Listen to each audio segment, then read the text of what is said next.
Hey, what's going on, everybody? You're here for another episode of Walk-Ins Welcome, brought to you by Patient Care Marketing Pros. I'm excited to say that for the first time fluidly into a podcast intro. That's good.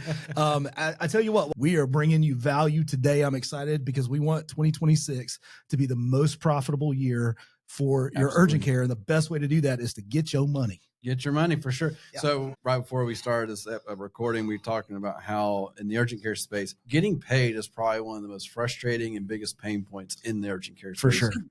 We're on the marketing side quite a bit, so we feel it too, because if our client isn't getting paid, we're not going to get What's paid. the first thing they decide not to pay, Michael? Exactly. To marketing. So when patients don't pay, it's a problem. Anyway, so we're bringing you guys a Inbox Health today. So they are all about the patient billing process, and we understand it's very hard to get that bill paid by that patient, and then they're helping ease that process and clean up everything. I'm not going to give all the details. I'm going to let them do it. But we have Guy Bergman on the call and Ed Sherlock. So Guy has been in the healthcare space for over 15 years. So been there for a while, 6 years in the urgent care space specifically. So that's really awesome. Like, he's seen a lot, right? Because at 6 years, I was like right before COVID, right in the heart of COVID, and now post-COVID. Hey, let's jump in here and watch the world burn. Yeah, let's just watch urgent care suffer because COVID's no longer there to lift them up.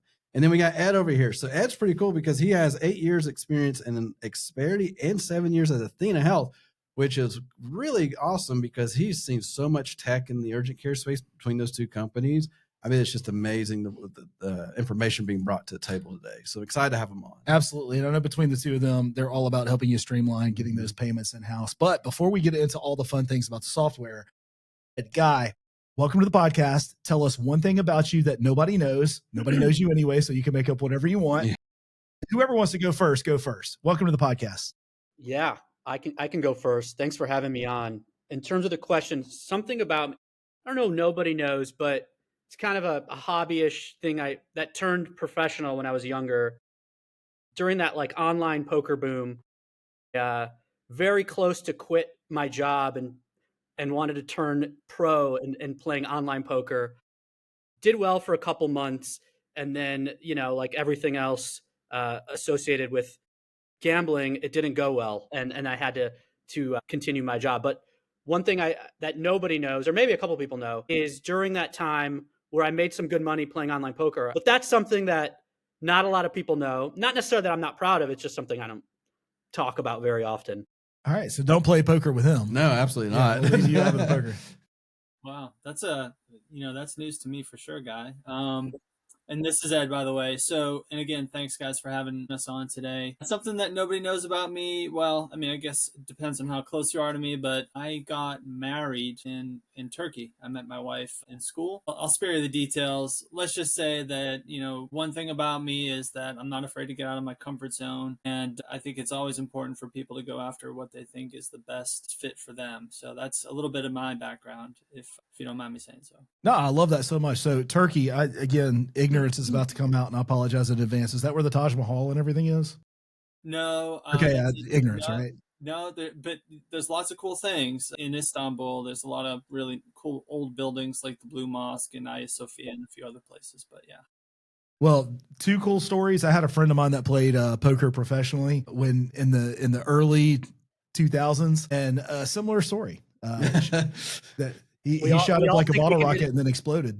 I saw the movie Rounders and I was like, that's me. That's it. And didn't go as planned, but modern day version of that, I think, is cryptocurrency, but that's a whole other story. Yeah, a little bit. Exactly right. Awesome. Well, listen, I want to get into the podcast, and we're going to start talking about how we can get our urgent cares collecting their money, right? So first of all, introduce your software. Tell us what problem it's solving. Yeah.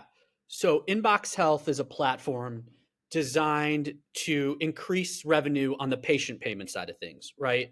Where until recently, it wasn't thought of as something super important because we all know insurance is where most of the revenue comes from. But as insurance changes and high deductible healthcare plans are more prominent, the patient side of things, where patient gets a bill in the mail and they're like, hey, you owe whatever amount, that is becoming more and more significant as more responsibility is put on the patients. And urgent care specifically, being that margins are very thin in urgent care, they're looking for any way to increase revenue. So what we help do is guide the patient through that process, make it easy for them to pay, make it easy for them to get and understand what they owe. But the main thing is communicate and ask questions, because we've all gotten bills and we're like, I don't think I owe this. This doesn't seem right.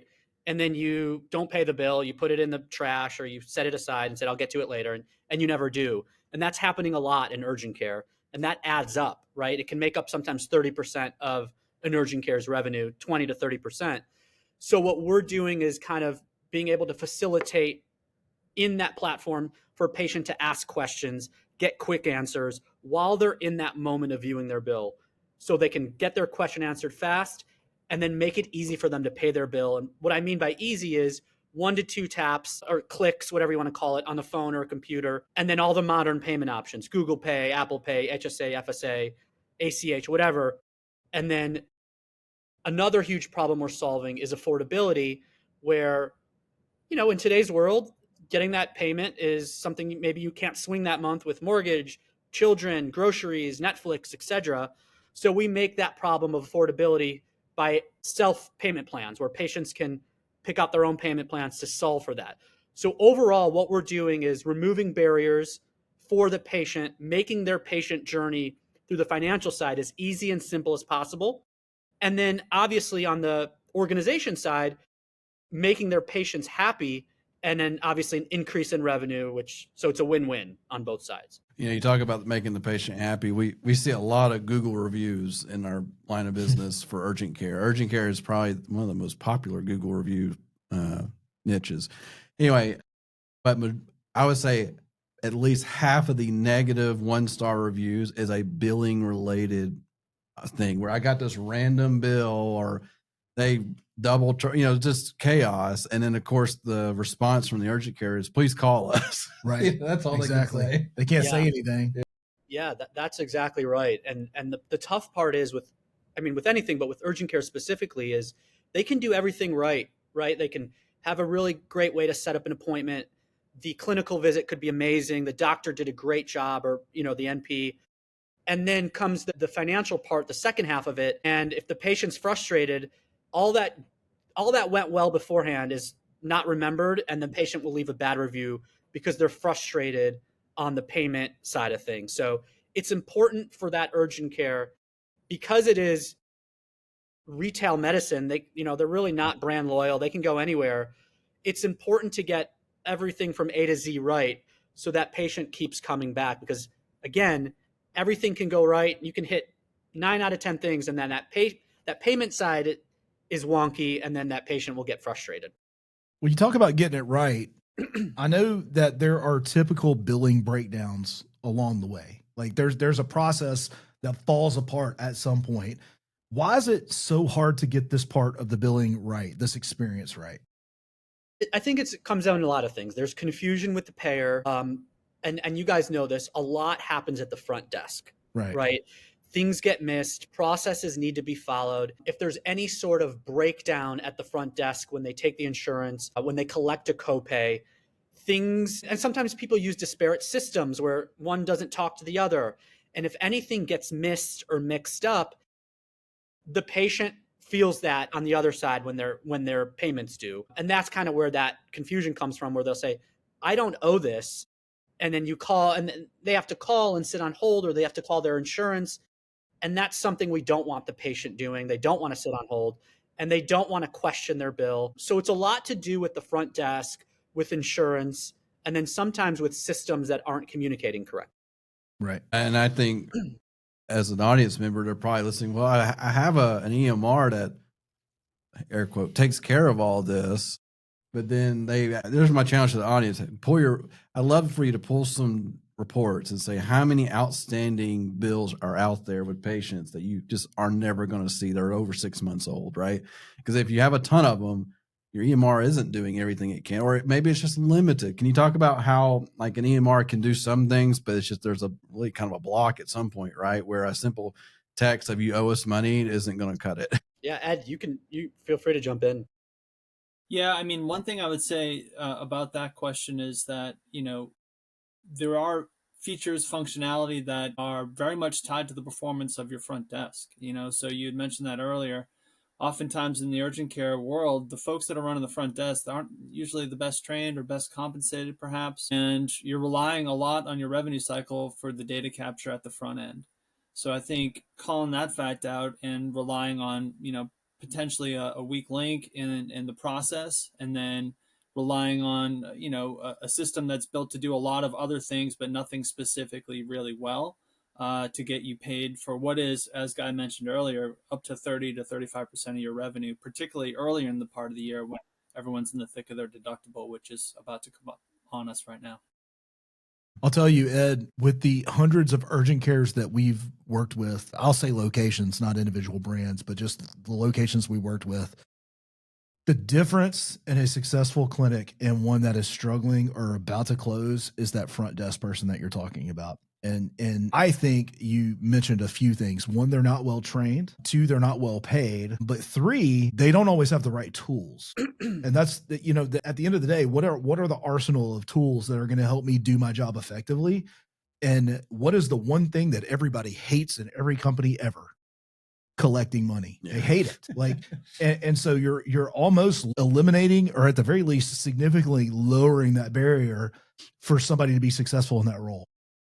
Yeah, that individual, to your point, he or she, they're the welcoming face that person that went into the marketplace, is shopping for their care. They have a need for their family. That is the first individual that greets them. And, as a business, you want that to be a positive first experience, because, what we've seen over the last however many years is that there's another urgent care down the road. I love how the software I was going through and I was looking through it, watching the videos on your YouTube channel, and you have multiple facets of it. You have the patient facing side, which you're getting communicated with. Here's a reminder. Pay is so easy to deal with. But how is this software making it easier for that front desk or for that provider? You got a great all the features of the software that are not patient facing but doctor facing. Yeah. So it really does help that front desk or billing team. Anyone who deals with revenue has really great insight into everything from how many statements are we sending out, how many payments are coming in. If they're setting up a patient plan, it lists out who's on a patient plan, how much revenue can we expect on those patient plans per month. The reporting and the analytics are anything you're going to get through an EMR, right? Specifically. So there's like day sales outstanding, AR aging. You can even, integrate it to a collections agency if you're using one.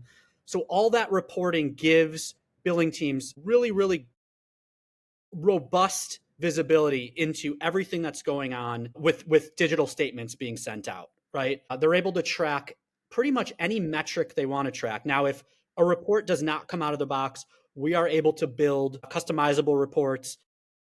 The reporting that comes out of the box pretty much solves for like 98% of what anyone in rev cycle would want to see.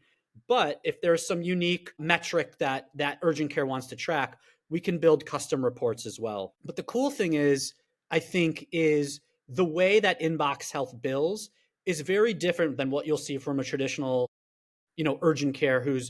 A lot of urgent cares we work with are kind of on that 30, 60, 90. Some will send a text. They're like, oh yeah, we do text, but when the patient clicks on that text, it takes them to another portal in order to create an account. Right. What we set up are personalized billing cycles where the clinic can basically choose, all right, day 1, I want to send a text. Day 7, I want to send an email. Day 21, I want to send another text. And all that language, everything is customizable, branding, logo, everything is to the culture of that urgent care. So it's not rigid at all. That company or that urgent care has full kind of carte blanche on what they want to present, the wording, the verbiage. So it doesn't look like it's necessarily coming from a third party because all the branding and the logo is coming from that urgent care. So it makes that experience less confusing for that patient. Like, who am I getting a bill from here? Everything is from XYZ urgent care and down to the color of that urgent care. So it's fully white labeled to the urgent care. I love that. It is. I mean, I think because I know personal experiences when I get like a random medical bill that's a text message, I'm like, I don't want to click on this link because I don't know where it's about to take me. Right. Because even the link itself can be kind of questionable the way it reads. And so I totally get that, because sometimes, like, I know from experiences, sometimes you don't know if you are getting a bill. And I think even in the urgent care space, maybe you can help me understand this. So in the urgent care space, traditionally speaking, if I pay a copay and I have insurance, I pay a copay. In my mind as a patient, why would I get another bill? Right? Like, that's where a lot of, unless I decide to get an X-ray or some type of shot of some sort. But in my mind, insurance would be covering all that. Is there any, do you ever come across these situations where maybe the urgent care you're working with, or just or a provider in general, they don't do a very good job of educating the patient up front on what that could look like an additional bill? Because I think, because we even see it all the time, we see lots of the negative reviews saying, why did I get a surprise bill? It's like, well, you asked for a whole bunch of stuff in that little 30-minute consultation with the provider. There's going to be some other things.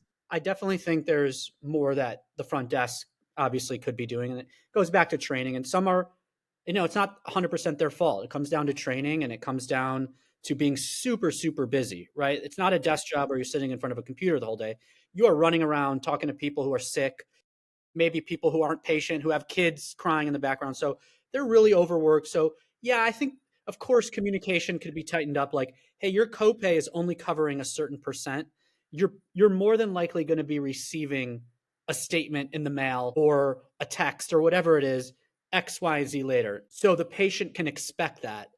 So yeah, that's I think the front desk is part of it that can explain and help alleviate that confusion. But again, what Inbox Health does is, when the patient, 9 out of 10 patients are going to be confused, they have the option through the platform of asking those questions. And also, because of the integration that we have with whatever billing system that urgent care is using, the statement, their digital statement they're getting is not just, like, hey, Mike, you owe $100, pay us now. It's a breakdown of of your CPT code, what provider you saw, the adjustments that have been made, what your insurance covered, and what you owe as the patient.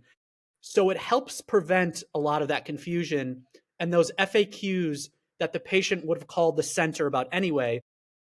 So to go on to your question before, when you're like, well, what is the, obviously there's revenue increase, but it also helps the clinic on cutting down on those FAQ phone calls where they're bogged down on the phone for 10 minutes, where they could be doing other things, explaining to the patient why they owe their bill. Either way, there's always going to be patients calling in, but being able to get that breakdown on that digital statement of, here's why I owe what I owe, CPT code, cost breakdown, insurance, payments already applied, it does help substantially cut down on those phone calls that the urgent care would be getting anyway. Honestly, that's kind of nice to hear, because I've gotten bills in the past where it's just, well, like a text was, you owe this amount, click here to pay. And like, yeah, I don't think so. Yeah. And then I'll get the statement. It's like, here's the visit, no details. Here's how much you owe. And then I have to go, it's like, can you please give me a detailed summary so I know? Because there's been times where I've seen, my wife has a heart condition, so this is why I have so much experience in medical billing. You'll have a random doctor on there, and you're like, that doctor never showed up. We even had a situation where there were 2 doctors, and they tried to both bill us. And we said, no. We brought that doctor in because he wasn't going to show for us, so we're not going to pay for him. Yeah. Anyway, it's just, there's layers to it. There really is. There is. To that question too, and I think that has to do with the opaque nature of how healthcare is paid for. There's different buckets. There's obviously the copay, there's the coinsurance, and then there's the piece that I mentioned earlier with regard to the deductible, and that is the big chunk. Really, what the deductible is for any given patient that has health insurance, they're responsible for that dollar amount, whether for them as an individual or for their family. Until that dollar amount is met, they're going to continue to get invoices from whatever medical provider they go and see, urgent care or otherwise. And I think part of having a tool like this helps to educate the patient. And, there are plenty of patients that probably, try to pass it off as if they're still living in 1983 when you had decent insurance and you pay a $5 copay and you're good to go. It's not that way anymore, and most people are aware of it. But the details around it, it's important to educate the patient. I wonder if insurance is going the way of the dodo bird here in the next decade or so. It wouldn't hurt my feelings. I do want to talk. One of the things that you brought up is the clarity that the outreach brings to a patient. Here's what you paid. Here's what your insurance paid. Here's what's left over. Pay here. You mentioned as a user of like, I'm not paying that text message because I don't know what it is. Yeah. So we have a saying around the office, to be unclear is to be unkind. And a bunch of you urgent cares are out there being mean. No nice way to say that. All right. Y'all need to step up. Yeah. All right. Yeah. But I do want to ask this from a pure measurable perspective. What results are the clinics that are adopting this seeing in terms of collection time, statement costs, call volume? Is it reducing that? And patient satisfaction. So I'll say that again so you can put some thought to it. Collection time. Are you getting it paid faster? Statement costs. Is this reducing that? Call volume. Are you cutting back call volume for those front desk? And then patient satisfaction. Are they getting an increased net promoter score? I'm curious about how the software is addressing those things by solving this problem. Absolutely. That's a great question. So name the first one again, because I know The first one is collection time. collection time. The speed of getting that money back in house. Absolutely. So right now we're at an 8-day payment velocity, right? Which is a huge metric for anyone in RCM. So what now we're seeing when we send, and the cool thing is just to kind of go back a little, is traditionally when you go to an urgent care and they're sending a statement, it's not for a couple weeks later. And by that time, the patient's like, what is this for again? The way it works now is as soon as it flips from, insurance adjudicated to patient responsibility, it's going out right away. So it's fresh on their mind, that visit. So we're seeing right now, to answer your question directly, an 8-day from when the digital statement goes out till payment, an average of a little over a week. That's pretty good. Which is great. So, and then in terms of reduction in statements, for example, so we have a lot of urgent cares we work with who are still somewhat using paper statements, right? And paper statements are expensive. Any urgent care operator will say, I hate it. I hate paying $1 and change for a paper because it's not effective and it's expensive. So by being a digital first vendor, we're able to cut down substantially on paper. Can paper still be part of that process? Sure, but it's really the last resort, right? So we're able to reduce, let's say, anywhere from 50 to 70% the cost of postage and sending paper. That's huge.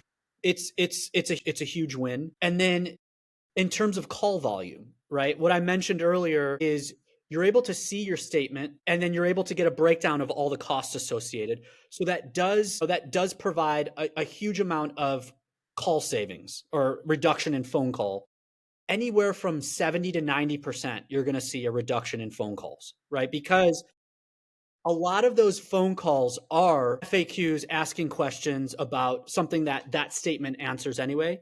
In addition to that, we also have an AI agent, right? That AI agent is able to answer a lot of those questions as well without having to call in. So they can type in, speak specifically with an AI agent, like a call AI or a chat AI agent, and answer a lot of those questions so they don't have to call. So there's a lot of different ways to avoid having to call into the front desk and being bogged down by a 10-minute phone call. So probably if I'm a clinic listening to this episode, I'm trying to understand, okay, I've got this software that books you into my scheduler. I've got this software that's scribing for me. I've got this other software that's talking back and forth between the payer negotiating rates for me.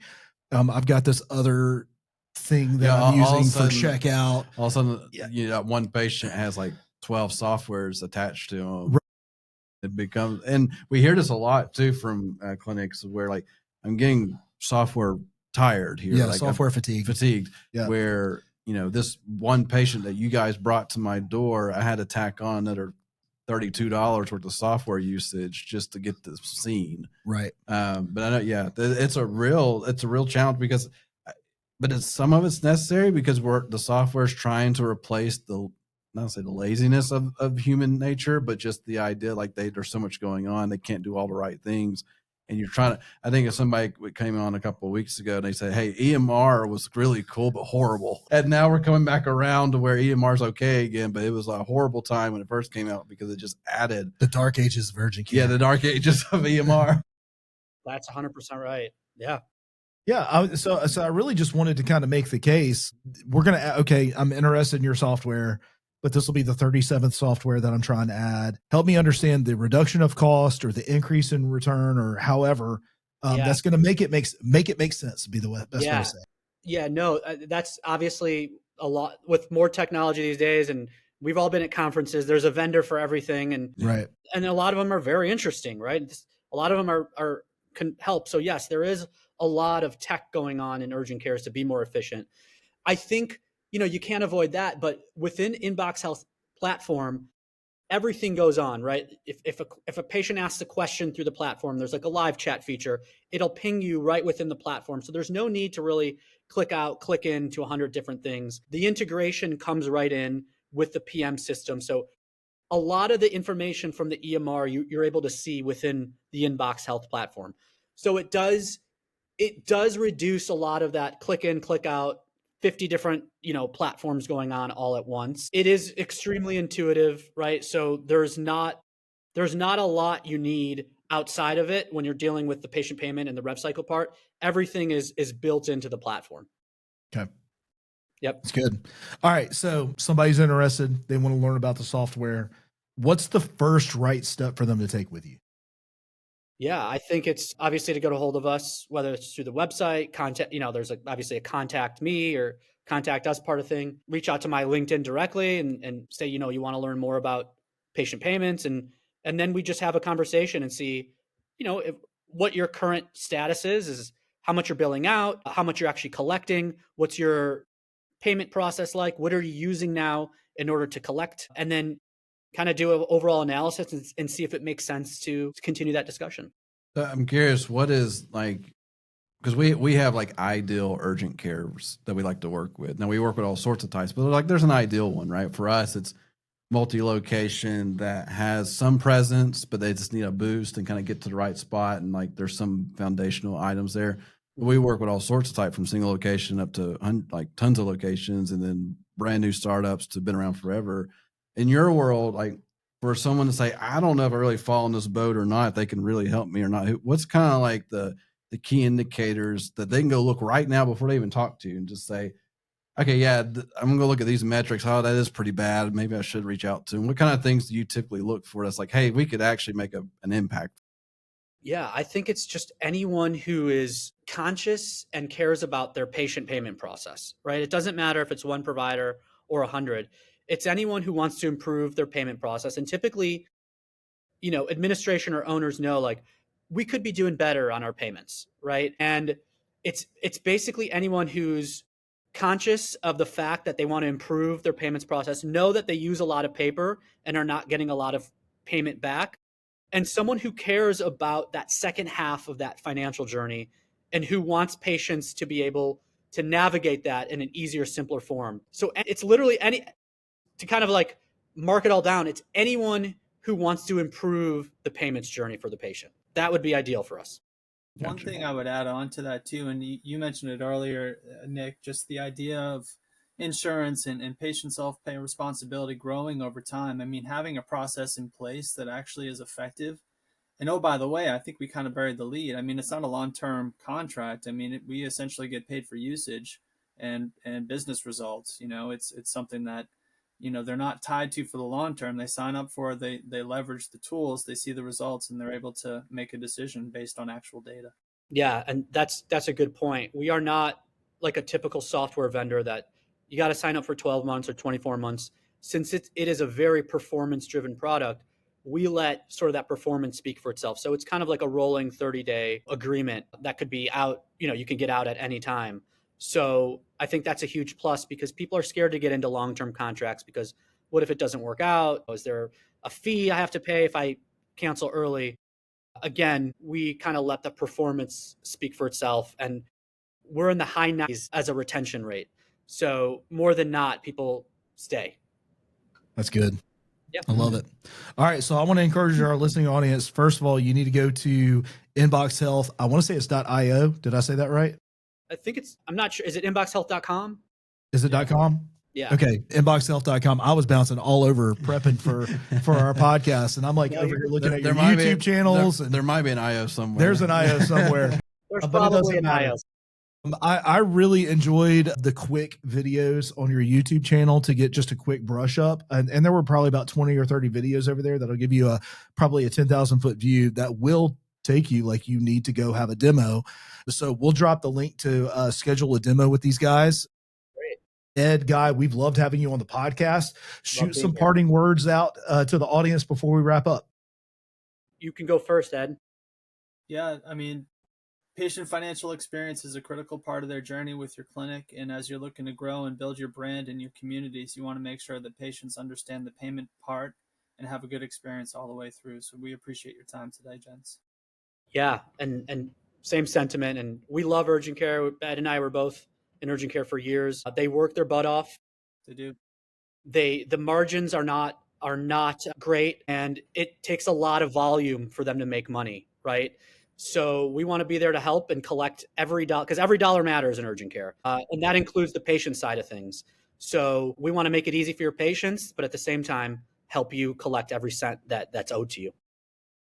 I love it. Let's reduce that from 30, 60, and 90 days getting paid back to Or 30, never. 30 days or less. And I say, let's make 2026 the year that you actually get your money back in-house. Yeah, especially for the urgent cares out there. If you have great patient volume numbers, because that's where we live, but you're not making money, this might be the missing link. You just haven't really thought about it. So yeah, this could be your 2026 can make the difference. Love it.